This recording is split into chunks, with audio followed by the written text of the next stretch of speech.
দেখো বন্ধুরা, মাছ খেতে কিন্তু খুব ভালোবাসি, তবে মাছটা কাটতে আরও ভালোবাসি, কিন্তু আমি না, বরকে দিয়ে কাটাতে আরও বেশি ভালোবাসি। শুনছো? হ্যাঁ, হ্যালো। এই যে কি মাছ কাটছো? ঢেলা মাছ, ঢেলা ঢেলা ঢেলা। তুমি যে বললে ইলিশ মাছ। গরিবের ইলিশ মাছ, গরিব মানুষের ইলিশ মাছ। আচ্ছা, গরিবের ইলিশ মাছ। আচ্ছা, গরিবের ইলিশ মাছ, গরিবের। ও, তো আমার মতো এরকম কয়জন বরকে দিয়ে মাছ কাটাও একটু বলো তো।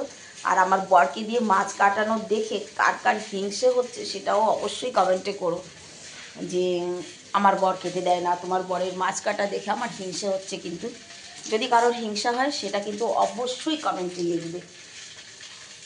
আর বরকে দিয়ে একটু একটু কাজ করানো সত্যি খুব ভালো, কিন্তু যেটা আমি মনে করি।